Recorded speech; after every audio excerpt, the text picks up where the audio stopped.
Programa Paulo Berengues.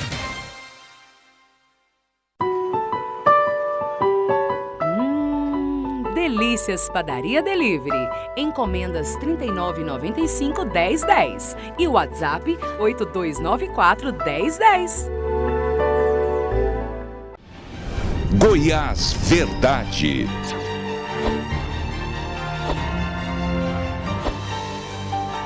Tudo sobre o que eles estão fazendo ou deixando de fazer. Programa Paulo Berengues.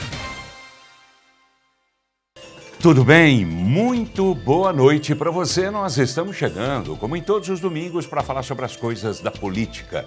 E no programa de hoje, a gente recebe um convidado que vem para falar além da política, para falar de um programa que tem provocado uma agitação muito grande em todos os municípios de Goiás, porque ele atinge simplesmente a todos os 246 municípios do estado. É o programa Goiás na Frente, que está levando recursos para obras e, além desses recursos destinados especificamente através dos prefeitos, existe também a destinação de outros recursos para obras aqui no estado. Para falar um pouco sobre tudo isso, está aqui o coordenador desse programa Goiás na Frente, que é o vice-governador de Goiás, José Eliton. Boa noite, vice-governador, tudo bem? Boa noite, Paulo. Boa noite a todos os telespectadores. É uma honra e uma alegria muito grande ter a oportunidade, mais uma vez, de estar presente neste programa que é referência em Goiás e no Brasil como espaço democrático do debate das boas ideias.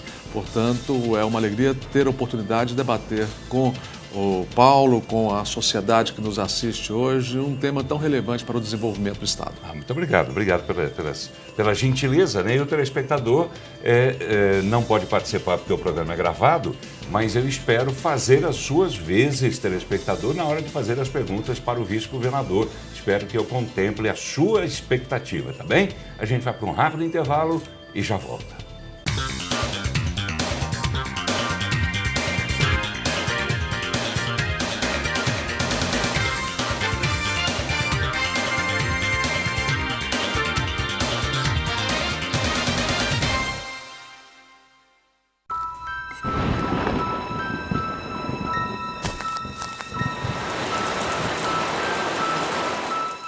O Aedes aegypti, que transmite dengue, zika e chikungunya, não se reproduz apenas em pneus.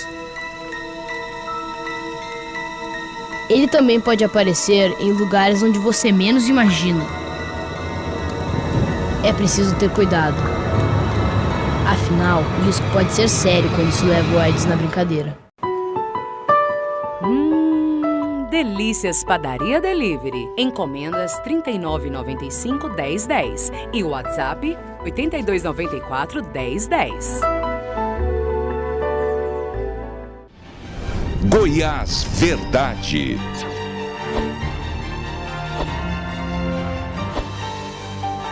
Tudo sobre o que eles estão fazendo ou deixando de fazer.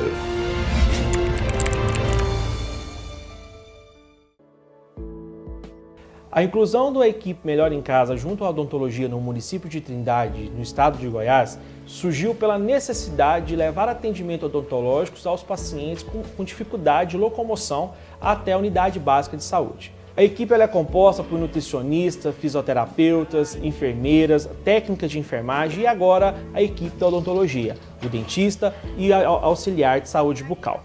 O atendimento especializado à odontologia com paciente especial ele é realizado no município há mais ou menos 4 anos.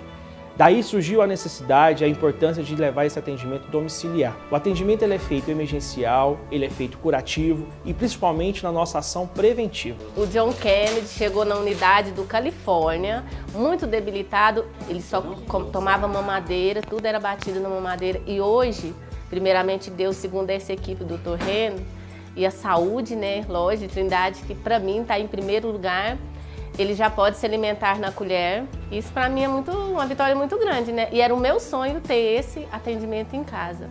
E eu consegui, pela graça de Deus.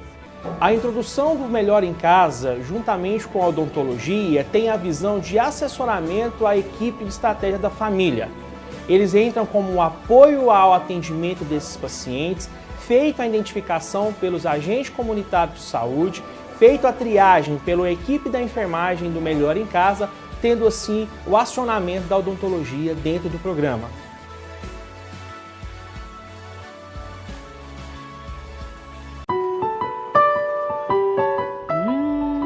Delícias Padaria Delivery. Encomendas R$ 39,95 1010 e o WhatsApp 8294 1010. Goiás Verdade.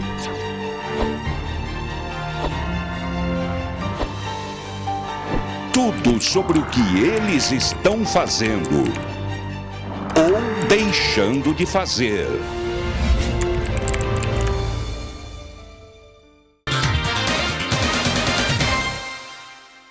Muito bem, estamos voltando e o programa de hoje recebendo o vice-governador de Goiás, José Eliton. Claro que a gente vai falar também sobre política, mas eu gostaria, vice-governador, que a gente começasse por esse programa, sobre o qual eu tenho falado muito aqui no programa, e inclusive já fiz o convite no ar para que o senhor viesse. Eu agradeço, inclusive, a sua gentileza de vir ao programa para falar sobre a política, mas para falar também sobre esse programa Goiás na Frente, que está, ao que parece, revolucionando o Estado. Que balanço o senhor poderia fazer nesse momento sobre o Goiás na Frente? É um programa extremamente exitoso sobre todos os aspectos. Mas é importante, antes de fazer o balanço, narrar o conjunto que foi necessário, o conjunto de ações que foram necessárias para que esse programa viesse a se tornar referência para Goiás e para o país. O governador Marconi, lá em 2014 para 2015, teve a percepção e a sensibilidade de fazer uma análise acerca da realidade econômica que o Brasil iria atravessar nos anos 2015 e 2016. Eu me recordo que nós reunimos e discutimos muito atentamente já no processo de formação deste novo governo que se iniciou em 2015. E naquele momento entendemos que era necessário realizar um ajuste fiscal muito forte no Estado para garantir o equilíbrio das contas públicas. Foi aí que o governador tomou a decisão de remeter à Assembleia um conjunto de medidas muito duras do ponto de vista de austeridade econômica. Reduzimos o número da quantidade de secretarias do Estado, racionalizamos gastos, mitigamos investimentos no Estado para garantir a saúde financeira deste Estado. Justamente por causa desse esforço, Paulo, é que o Estado de Goiás não se transformou no que se transformou o Rio de Janeiro, o Rio Grande do Sul ou outros estados brasileiros que estão numa situação muito delicada do ponto de vista de equilíbrio de contas públicas. E a partir do cenário onde nós observamos um equilibrar um pouco melhor da economia brasileira, que ainda vive um momento de crise séria, mas já sinaliza um processo de recuperação, nós conseguimos elaborar todo um projeto de reforço do Tesouro do Estado. E aí foi muito importante o processo de privatização da CELG. E naquele momento, isso já em novembro do ano passado, o governador me convida para coordenar este programa. Inicialmente, a ideia era nós trabalharmos fortemente na aplicação dos recursos da privatização da CELG, para evitar o que aconteceu com Cachoeira Dourada, onde os recursos foram significativos e os investimentos foram irrelevantes do ponto de vista de impacto para o desenvolvimento do Estado. Foram pulverizados, né? Foram pulverizados nas obras mais irrelevantes possíveis e que não gerou nenhum processo de desenvolvimento, seja regional, seja do conjunto do Estado de Goiás. Então nós tomamos a definição, e o governador por diversas vezes, eu também, destacamos que os recursos derivados da privatização seriam aplicados em obras estruturantes para o Estado de Goiás. A partir do início daquele estudo, nós conseguimos fazer uma alocação de todos os recursos orçamentários que trabalhariam de 2016 para 2017 nesse ano. E aí foi construído o programa Goiás na Frente. Resolvemos ampliar com ações que são derivadas do setor privado, que atuam em áreas típicas do poder público. Posso ilustrar aqui áreas de saneamento e área de energia. Então, nós conseguimos estabelecer com essas empresas um conjunto de valores que, somado todo ele, representa 9 bilhões de reais em investimentos no programa Goiás na Frente. E aí você faz a simples conta rápida, você percebe que os recursos derivados da venda da CELG representam aproximadamente 9% de todo o montante que é investido no programa Goiás na Frente. E a partir daí nós iniciamos todo um processo de reunião com todos os secretários, porque nós colocamos todas as secretarias envolvidas dentro deste programa. O governador estabeleceu como prioridade este programa e nós iniciamos o processo de planejamento e agora de execução, que é a fase que nós estamos nesse instante. E nós já conseguimos, dentro daquilo que foi planejado para o exercício 2017, já empenhamos mais de 65% dos recursos que são destinados para investimentos esse ano. Nós já liquidamos mais de 400 milhões de reais referente a obras que já estão em andamento. Em outras palavras, o dinheiro já começou a chegar. Já começou a chegar e já está executando. Quando o Estado liquida a operação é porque a parcela da obra já foi realizada. E aí nós podemos ilustrar com áreas importantíssimas que já estão em execução no programa Goiás na Frente. Nós podemos pegar na área de saúde. Podemos ilustrar com o hospital da cidade de Uruaçu, um hospital muito grande que chega ao porte do UGOL, que foi construído aqui em Goiânia, que é um hospital regional que vai atender toda a região norte e nordeste do estado, que tem mais de 300 pessoas trabalhando e nós queremos muito em breve inaugurar. Na área de educação, uma série de colégios padrão século XXI estão em construção em diversas regiões do estado. Na área de tecnologia e inovação, nós temos hoje talvez o mais arrojado programa de inovação do Brasil, o programa Inova Goiás. E dentro deste conceito, já inauguramos o ITEGO da cidade de Aparecida, devemos inaugurar muito em breve o de Formosa, o de Santo Antônio Descoberto e aqui de Goiânia, completando a rede ITEGO, que é o centro do programa de inovação do estado de Goiás, preparando esse estado para um novo salto de desenvolvimento. Na área rodoviária, de logística, de escoamento de produção, nós já estamos num processo avançado de recuperação de todas as rodovias já existentes, de construção de novas rodovias, de duplicação de rodovias importantes. Aí eu posso fazer a referência aqui à estrada que liga a capital nova, moderna Goiânia, com a capital antiga Goiás, que está em fase final de conclusão, ou a duplicação da rodovia que liga a cidade, passando por Nerópolis, a São Francisco de Goiás, ligando a Belém, Brasília, outro eixo estruturante importante. Ou a GO 174, que liga Rio Verde a Montevidéu, importante eixo de desenvolvimento, de escoamento de produção, dentro de um conjunto de obras rodoviárias que impactam o processo de desenvolvimento do estado. E, naturalmente, eu poderia ficar aqui narrando uma série de obras que estão em execução e já com previsão de inauguração em diversas áreas da administração. Além, é claro, do apoio aos municípios. Nesse momento de crise, Paulo, o que nós observamos no Brasil é que os municípios perderam a capacidade de investimentos. E o estado de Goiás, nesse momento, alocou 500 milhões, 250 milhões para esse ano, 250 milhões para o ano que vem, para apoio aos prefeitos, para apoio aos municípios. E já estamos conveniando com todos. Apenas um município não manifestou interesse, que foi o município de Catalão. Os demais 245 municípios goianos já estão conveniando com o Estado e recebendo os recursos e as obras já em execução daqueles que já firmaram o convênio. Então, quando eu disse que os 246 municípios estão envolvidos nessa outra vertente dos investimentos, Catalão ainda mantém a resistência. É questão política só? Não, eu imagino, eu li pelos jornais de hoje, que me parece que o prefeito está analisando a possibilidade de vir ao Estado para também formalizar. O que nós queremos efetivamente é buscar que o Estado cresça de maneira harmônica. É uma política, Paulo, extremamente republicana. O governador recebeu todos os prefeitos goianos, depois eu recebi todos, independente de partido político. Aqui não cabe essa discussão ideológica, cabe atender às demandas dos municípios. Eu espero, sinceramente, que a decisão do prefeito de Catalão seja baseada em outros fundamentos que não razão política. Nós estamos esperando, caso o município manifeste interesse, o Estado de Goiás está com as portas abertas. Nós conversamos, a nossa equipe de reportagem conversou dias atrás com alguns prefeitos que estiveram, inclusive, lá no Palácio Pedro Ludovico Teixeira, para falar sobre a entrega desses benefícios. Vamos ver o que eles dizem. Dos 246 municípios goianos, 63 já receberam recursos do Goiás na Frente. 35 foram contemplados com 2 parcelas. O presidente da FGM, Haroldo Naves, disse que sem o apoio do governo seria impossível realizar esses investimentos. A maioria, essa imensa maioria dos municípios, 95% dos municípios, não tem capacidade de fazer investimento. A capacidade dos municípios hoje é praticamente zero. E se não tiver uma parceria com o governo do estado, com o governo federal, é impossível levar a obra aos municípios. Então, de forma que todas as prefeitas, os prefeitos, estão extremamente satisfeitos com essa parceria com o governo do estado de Goiás, o governador Marconi Perillo, o vice-governador Zé Hélio. Prefeitos de oposição reconhecem o republicanismo do governador Marconi Perillo e do vice-governador José Eliton. O governador nos deixou muita vontade e eu costumo até dizer que ele tem esse olhar muito visionário, né?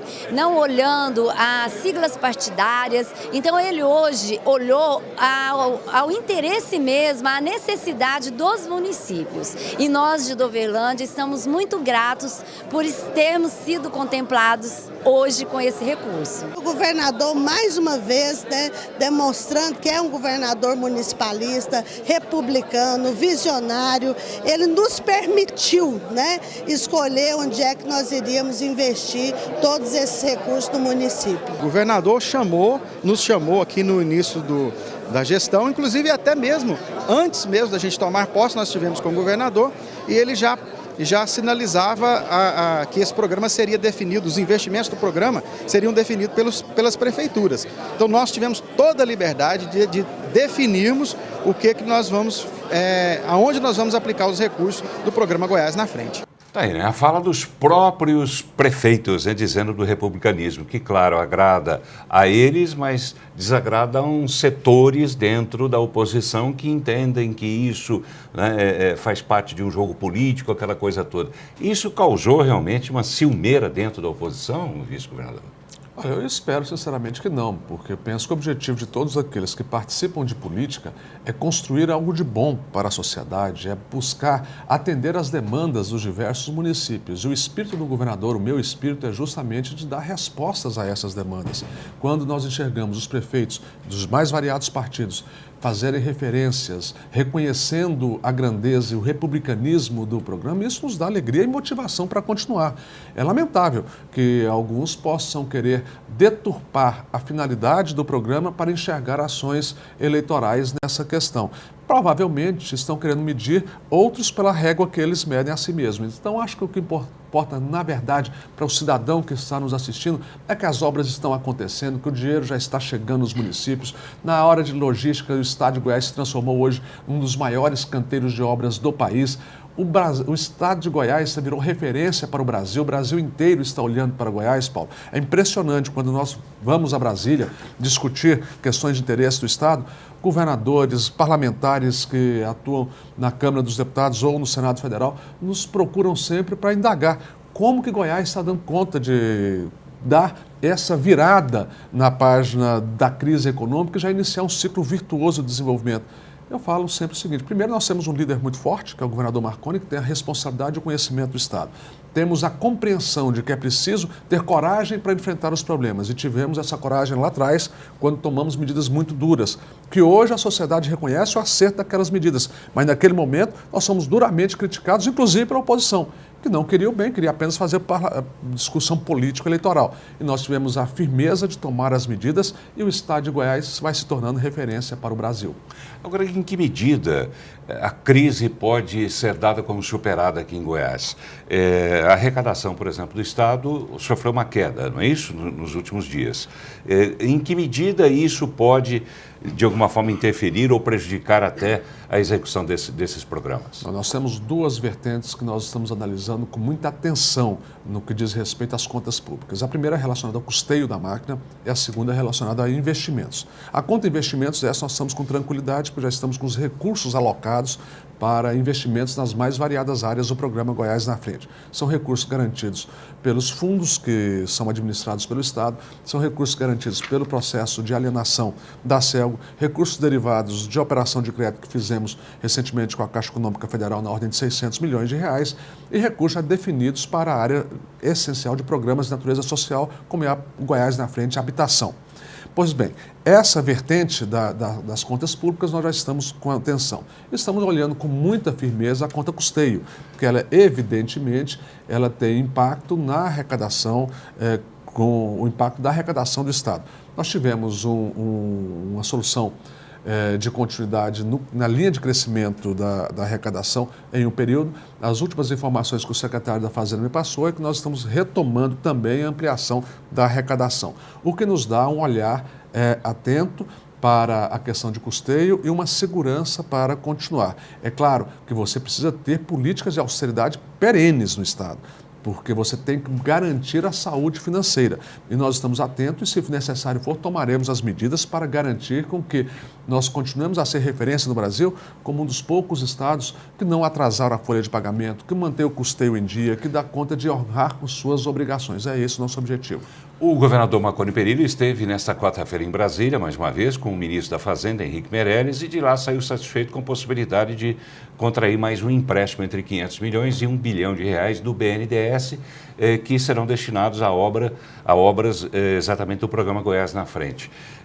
Primeiro, eu pergunto ao senhor, esse empréstimo virá realmente? O senhor acredita que ele virá? E segundo, aí já vem pensando no lado da oposição de novo. A oposição não vai criticar a contração de mais um empréstimo? Quer dizer, Goiás tem essa capacidade de endividamento ainda?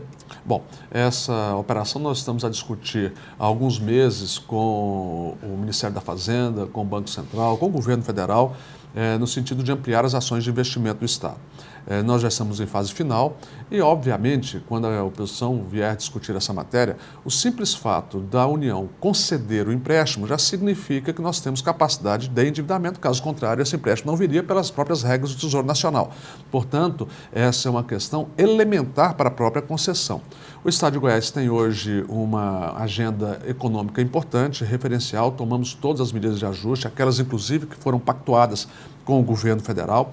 E o governador, além de discutir ontem essa questão relacionada à operação de crédito, que pode chegar a R$1 bilhão para ampliar as ações do programa Goiás na Frente, também discutiu um eventual encontro de contas entre o governo do Estado e o governo federal, porque também estamos adiantados nessa agenda, porque o Estado entende que tem créditos também com a União e a União está a discutir o reconhecimento desses créditos para que nós possamos fazer um encontro de contas entre ativos do Estado, passivos da União, passivos do Estado, ativos da União, para que nós possamos aí sim fechar a conta que garanta uma capacidade de endividamento ainda maior. O que nós temos convicção é que, a permanecer esse cenário, nós teremos uma condição de realizar investimentos muito sólida ao longo dos próximos anos. Esse encontro de contas, ele é um desejo antigo. O senhor tem expectativa de que ele possa acontecer quando?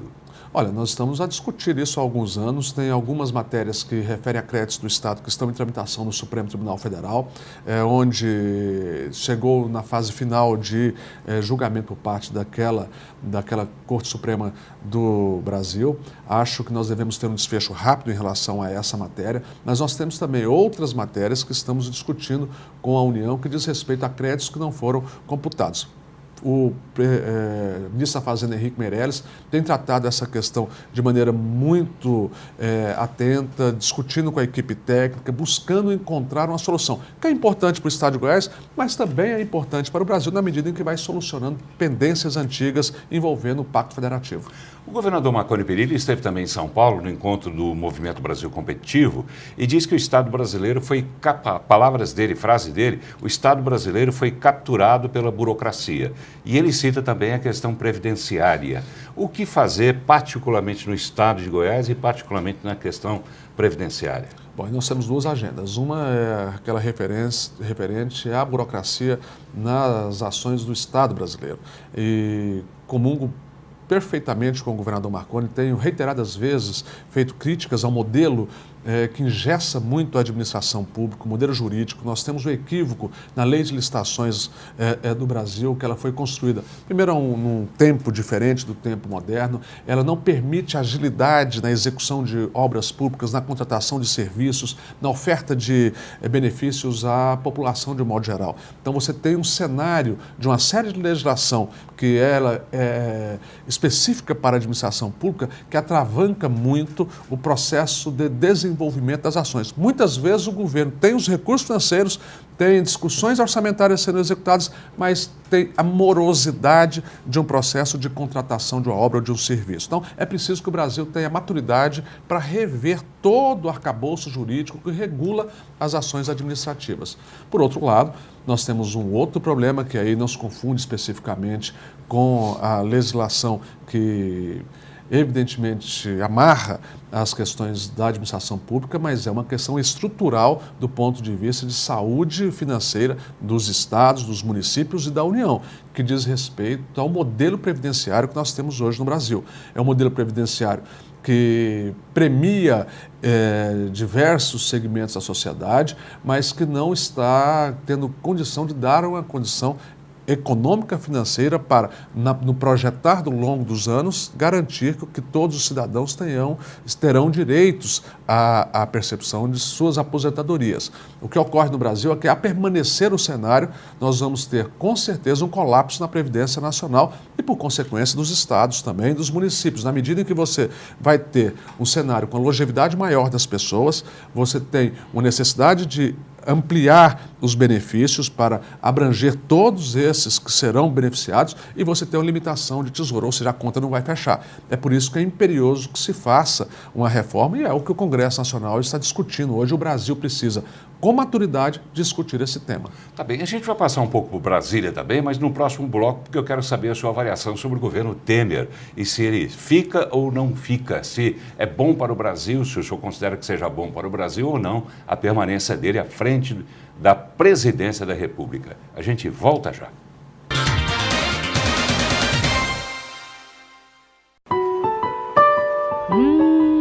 Delícias Padaria Delivery. Encomendas R$ 39,95 e o WhatsApp 8294-1010. Goiás Verdade.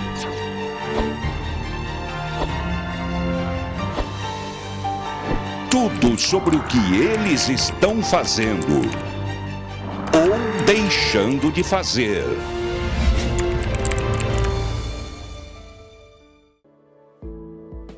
A inclusão da equipe Melhor em Casa junto à odontologia no município de Trindade, no estado de Goiás, surgiu pela necessidade de levar atendimento odontológicos aos pacientes com dificuldade de locomoção até a unidade básica de saúde. A equipe é composta por nutricionistas, fisioterapeutas, enfermeiras, técnicas de enfermagem e agora a equipe da odontologia, o dentista e a auxiliar de saúde bucal.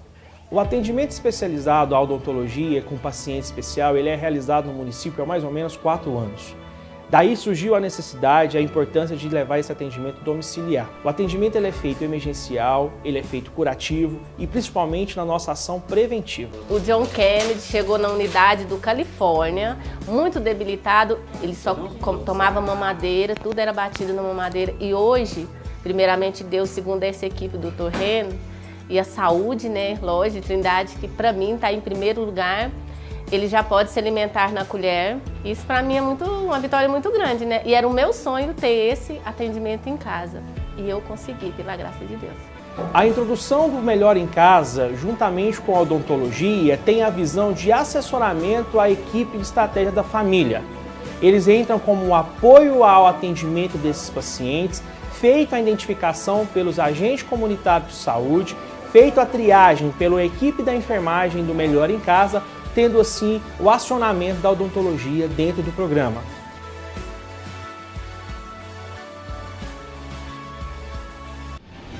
Goiás Verdade.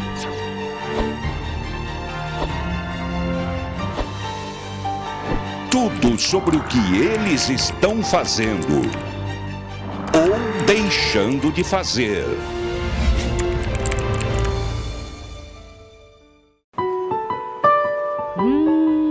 Delícias Padaria Delivery. Encomendas R$ 39,95 e o WhatsApp 8294-1010.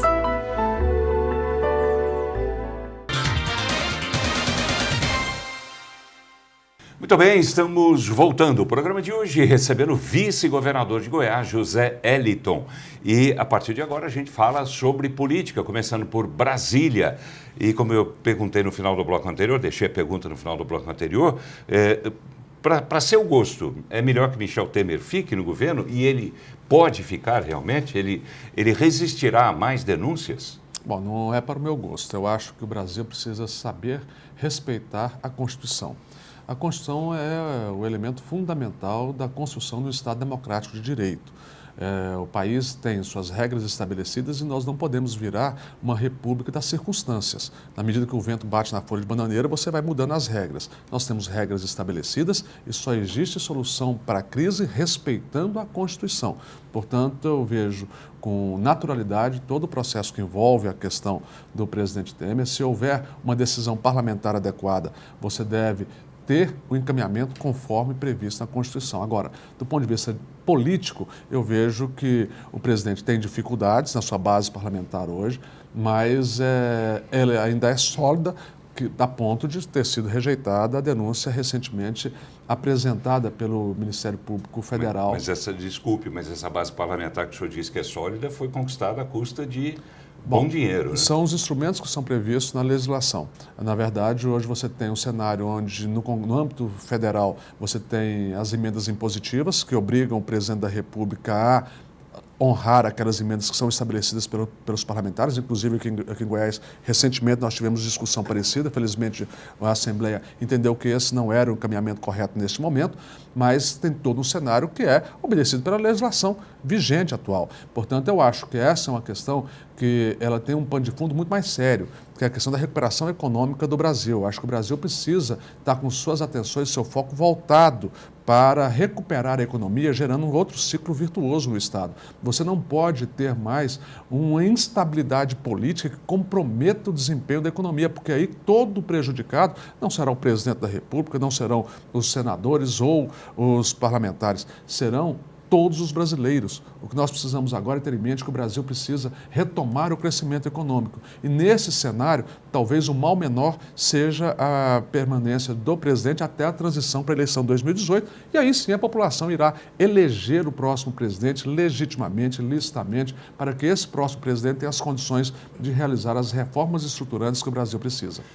Números, provavelmente, têm sido favoráveis, ainda que apesar da crise. Né, nessa semana, por exemplo, divulgou-se, por exemplo, a renda da poupança foi a melhor dos últimos, me parece que 10 anos. Ao mesmo tempo, em que houve outros índices também que foram positivos no sentido de demonstrar, ainda que meio que com dificuldade, mostrar a recuperação da economia. Isso tem se dado, inclusive, à custa de aumentos de tributos, como pretende o governo federal, como pretende, inclusive, explicitamente o ministro da Fazenda, Henrique Meirelles. O senhor acha que esse é o caminho, aumentar tributos para recuperar a economia? Bom, primeiro é evidente que os sinais que a economia estão dando através dos indicadores econômicos demonstram claramente o início do processo de recuperação econômica do país. Me parece que o caminho de aumentar tributos é equivocado. Eu escrevi recentemente um artigo tratando dessa questão, onde eu me posiciono claramente contrário à ampliação, porque nós já temos uma carga tributária muito forte, muito grande no país. Acho que o que precisa é você racionalizar melhor o gasto público. Você precisa ter uma condição de movimentar de maneira mais adequada, com as reformas adequadas, seja da Previdência, seja da legislação que regula todos os serviços e servidores públicos do país, para que nós tenhamos o equilíbrio nessa conta. Agora, é claro que eu compreendo também o ministro da Fazenda. Quando ele enxerga um déficit de mais de 130 bilhões de reais, ele tem que tomar medidas para diminuir gradativamente esse déficit. Já tivemos um déficit gigantesco no exercício de 2016, já está estourando a meta estabelecida para 2017, portanto, é preciso que tome iniciativas. Agora, penso que esse não é o melhor caminho para o país. Falando em medidas, eu gostaria de saber do senhor o seguinte: primeiro semestre na Assembleia Legislativa foi tomado por medidas impopulares no sentido de que se ajuste também a economia aqui no estado de Goiás. Segundo semestre, qual a expectativa que o senhor tem de projetos do governo para a Assembleia? Não, os projetos são aqueles que forem necessários para o momento. Como eu disse anteriormente, a política de austeridade fiscal deve ser perene. Em todo momento, o governante tem que estar atento ao equilíbrio das contas públicas. Porque senão, quem perde é o cidadão, é o servidor público. Se o Estado entrar numa situação de desequilíbrio financeiro, o Estado vai iniciar um processo de atraso de folha de pagamentos, os serviços públicos não serão feitos e realizados a bom tempo. Portanto, essa é a marca do governador Marconi, é um objetivo que eu tenho muito claro comigo, a garantia da estabilidade fiscal e financeira do Estado. Então, todas as medidas que são encaminhadas à Assembleia, a exemplo da PEC do Teto, que nós encaminhamos no semestre passado, ela tem o objetivo de garantir longevidade à política de austeridade fiscal, garantindo que os gastos públicos sejam racionalizados para que nós tenhamos a condição de realizar investimentos e de manter as contas públicas. A agenda para o segundo semestre, para o ano que vem, a princípio nós não temos nenhuma medida dessa natureza a ser encaminhado para a Assembleia. Agora, como as contas públicas, você faz uma análise dinâmica, se necessário for, nós encaminharemos com muita coragem, tendo sempre com o olhar voltado para o equilíbrio das contas do Estado. A folha de pagamento, você citou aí agora, a folha de pagamento corre algum risco? E mais do que isso, ela pode vir a ser paga dentro do mês, como era antigamente? Quando? Bom, nós pagamos absolutamente em dias, conforme exige a legislação brasileira. Parcela do servidor público já recebe antecipadamente, uma parcela recebe até o dia 10 do mês vencido, que é o que a legislação brasileira exige como pontualidade nos pagamentos. Naturalmente, se nós tivermos uma folga orçamentária e financeira, não há dificuldade nenhuma em voltarmos a antecipar. Agora, nós faremos isso apenas no momento em que tivermos a segurança de que uma medida como essa não haverá de impactar no equilíbrio das contas públicas. O foco, como eu disse, é garantir a estabilidade fiscal do Estado. Eu gostaria de saber do senhor, voltando à questão do programa Goiás na Frente, do qual o senhor é coordenador, em que medida isso permite ao senhor também trilhar pelo campo político, ou seja, o senhor é declaradamente, nesse momento, pré-candidato ao governo do Estado no ano que vem. Em que medida isso facilita a sua chegada no município, a sua interação com os prefeitos, com a própria população, enfim, o lado político do Goiás na Frente, como é que o senhor tem trabalhado?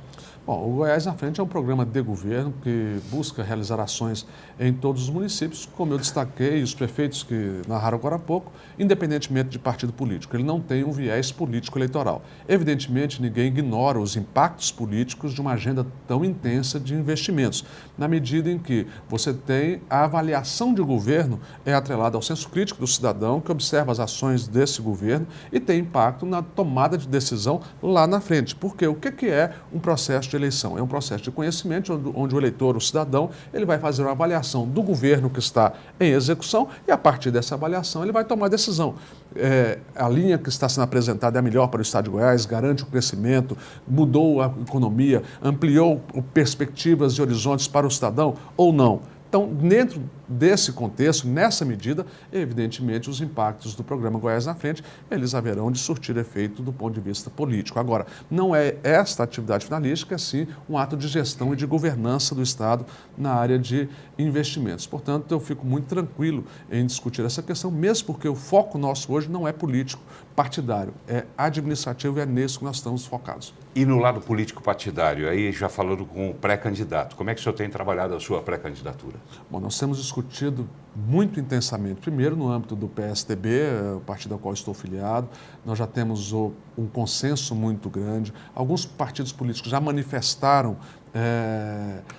a intenção de estar compondo essa aliança, temos conversado de maneira muito sólida com o PP, que já está integrado nesse processo, o PTB, temos um diálogo muito bom com o deputado Jovair Arantes, o PR da deputada Magda Mofato, estamos também conversando muito com o PDT do Jorge Moraes e da deputada Flávia, conversamos constantemente com as lideranças do PSD, o secretário Vilmar Rocha, o deputado Thiago Peixoto, o deputado Euler Cruvinel, além dos deputados estaduais, as demais lideranças. É claro que esse processo político ele vai amadurecendo com o tempo, você vai discutindo primeiro a formatação de um contexto onde o plano, o planejamento, as ações a serem apresentadas, eles estão no foco. E é claro que a partir daí você vai compor uma chapa majoritária, que você tem candidatura a governador, a vice-governador, assina 2 vagas ao Senado da República e as respectivas suplências dos senadores. Portanto, essa construção nós estamos a fazer discutindo com os diversos partidos, respeitando as posições de cada partido.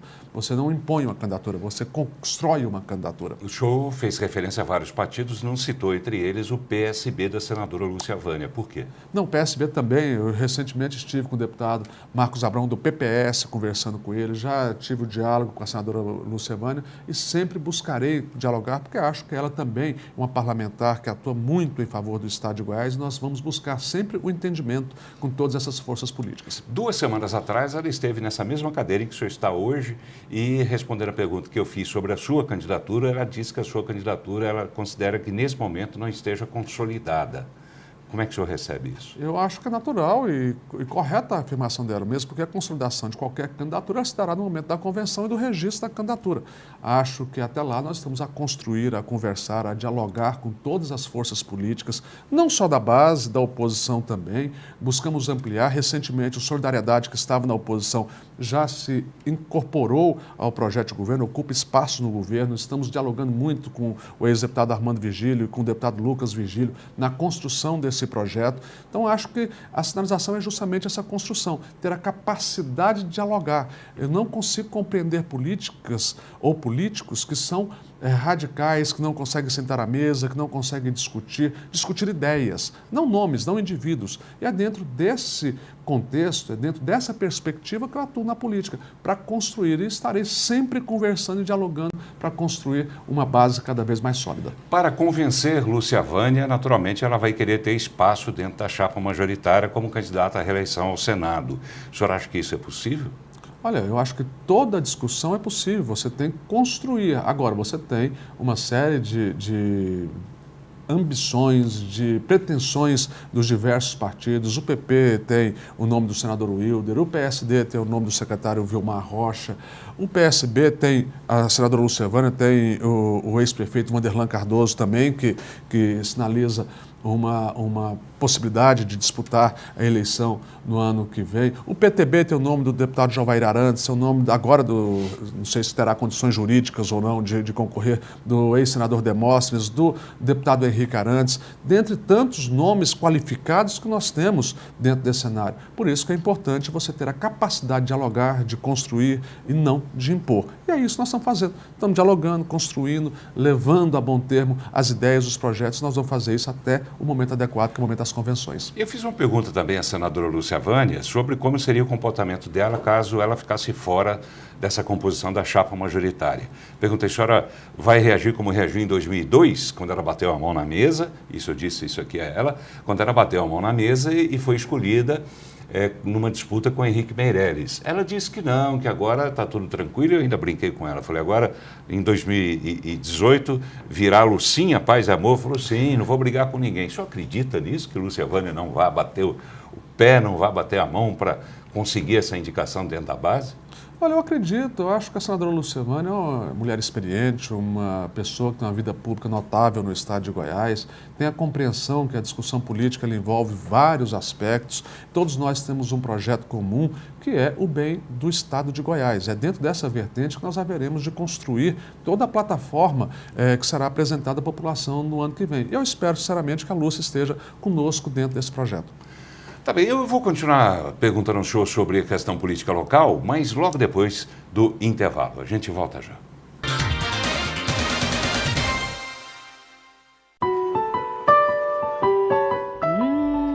Delícias Padaria Delivery. Encomendas R$ 39,95-1010 e o WhatsApp 8294-1010.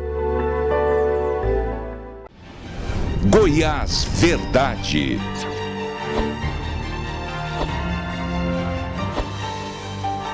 Tudo sobre o que eles estão fazendo ou deixando de fazer.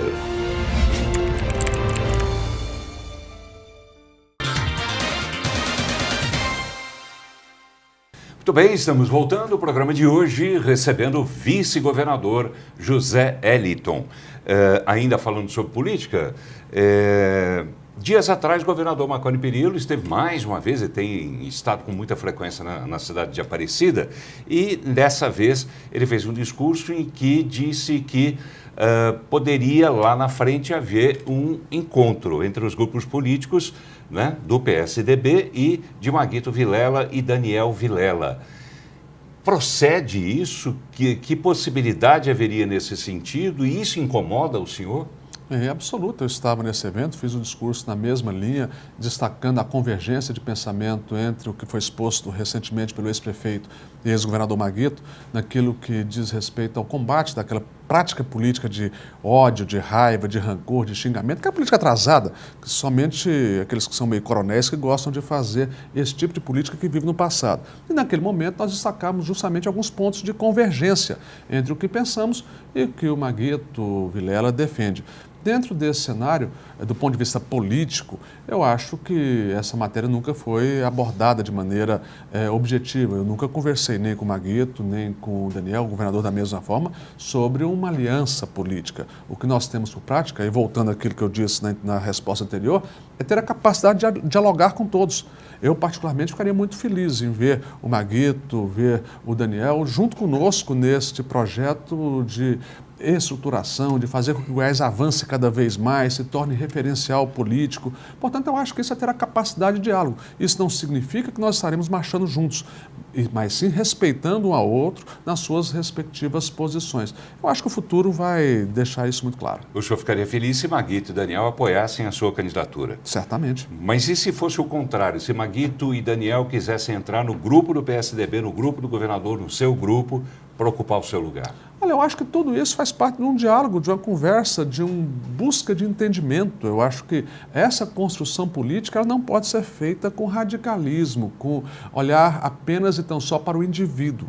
Eu sempre defendo que a plataforma, as ideias, elas são mais fortes. Aí nós vamos observar quem reúne as melhores condições para representar este projeto. Eu não tenho dificuldade nenhuma em discutir essas questões. É claro que hoje nós temos uma base muito sólida do ponto de vista político, eu me referi a muitos partidos, eu quero acrescentar aqui inclusive o PR, a deputada Magda Mofato, o Flávio, o presidente, nós temos discutido sempre as questões políticas, e nós temos uma base muito sólida e haveremos de apresentar um projeto que é vitorioso em Goiás. O Tempo Novo de 1999 até hoje transformou, modificou o perfil do Estado de Goiás, modernizou o Estado de Goiás. O que nós não queremos é o retrocesso em políticas públicas inclusivas, políticas públicas de diálogo com a sociedade, políticas públicas de construção de uma malha de infraestrutura e logísticas que são referências do Estado, e é justamente por isso nós temos a capacidade de dialogar.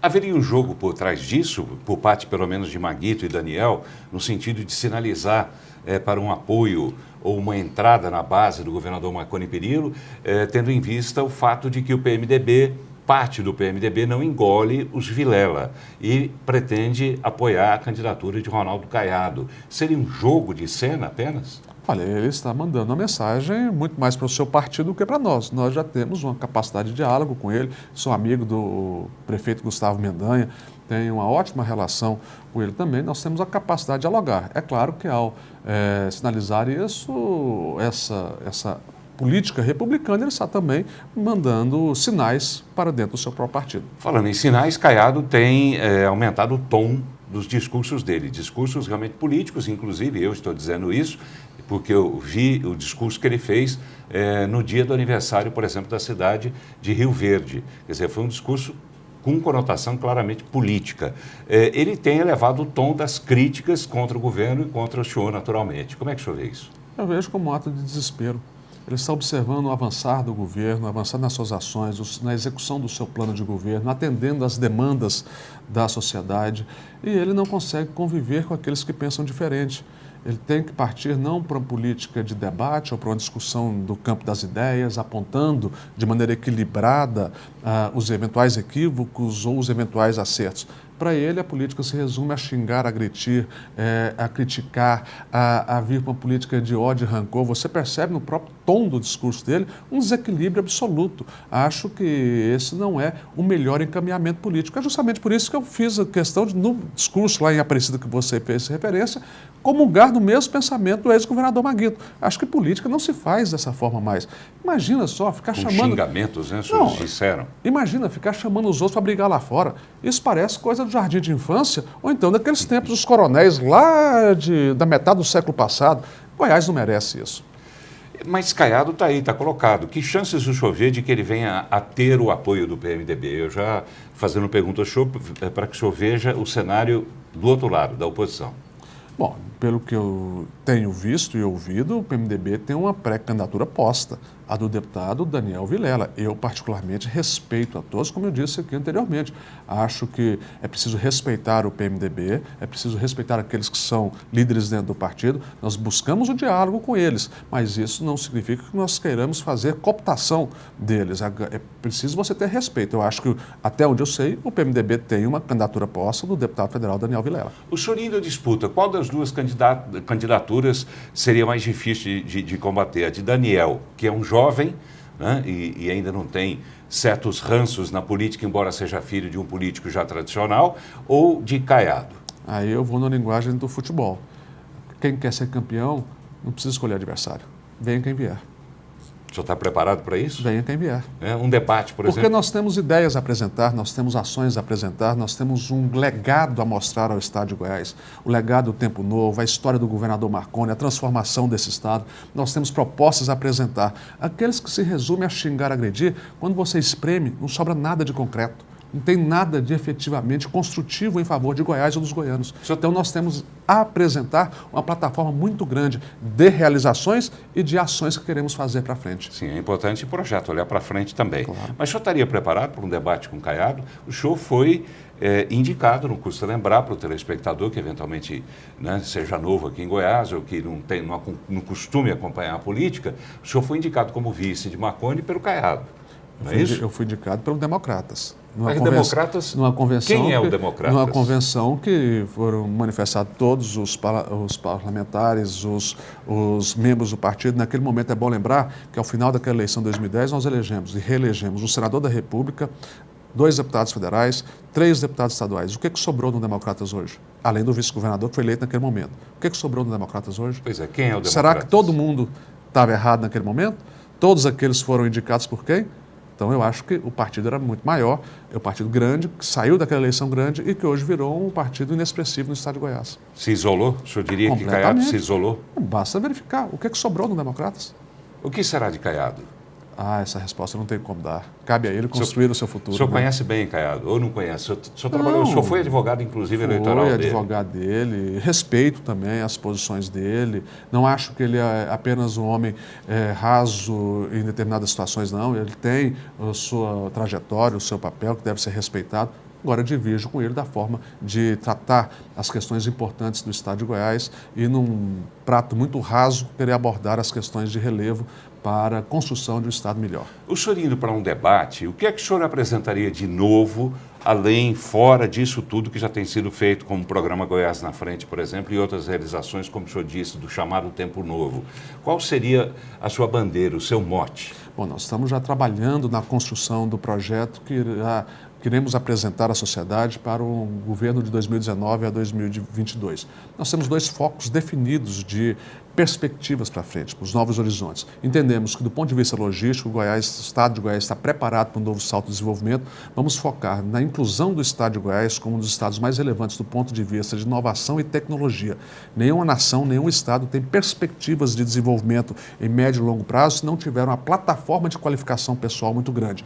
Além disso, na vertente geração de empregos. O Estado de Goiás hoje já tem um desempenho muito acima da média nacional. Nós queremos fazer uma espécie de programa de apoio e incentivo à ampliação das oportunidades de emprego, gerando um ciclo virtuoso na economia. E aí você tem necessariamente estar casado com as ações do setor produtivo, do setor privado, para atuar em convergência.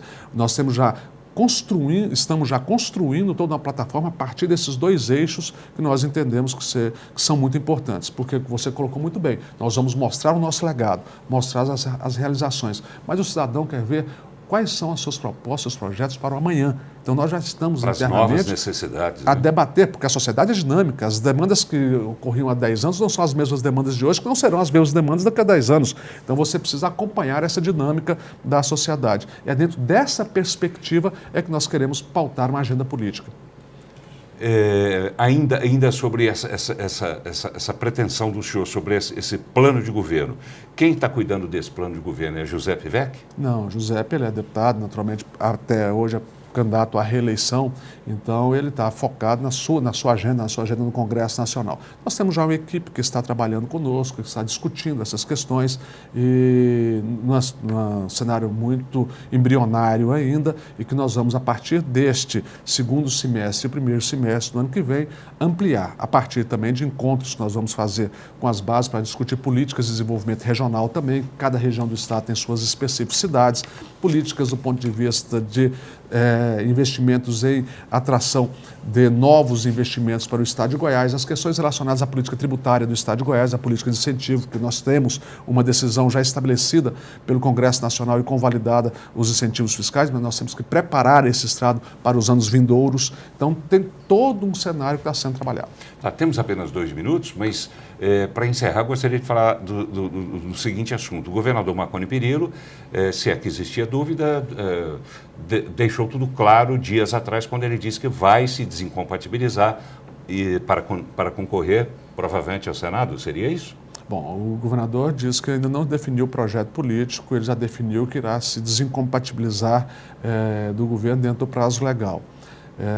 Fico muito honrado, inclusive, com o gesto, com a argumentação que ele expôs na cidade de Goiás, e quero buscar honrar essa decisão. É claro que eu entendo que o governador Marconi é uma das figuras mais respeitadas do ponto de vista político do estado de Goiás e do Brasil.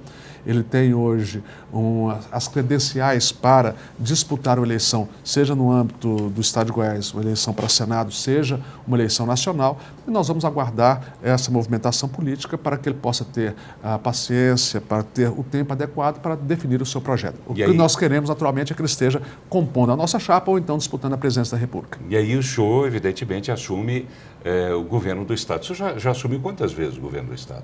23 vezes, me parece. Isso é raro, né? Eu acho que na história do Estado eu sou o vice-governador que mais vezes assumiu o cargo de governador.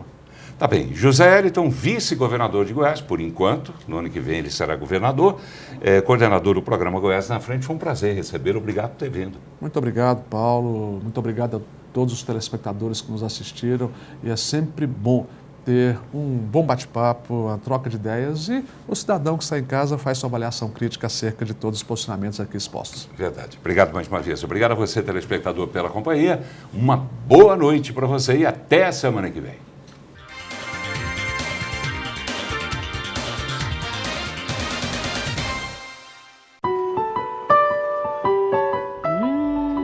Delícias Padaria Delivery. Encomendas 39,95-1010 e o WhatsApp 8294-1010. Goiás Verdade.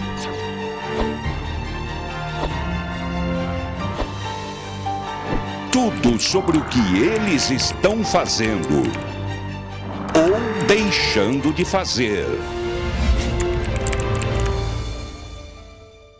A VPM é franqueada exclusiva da Blindex em Goiás. No Brasil e no mundo, Blindex é sinônimo de beleza, conforto, praticidade e segurança em vidros temperados.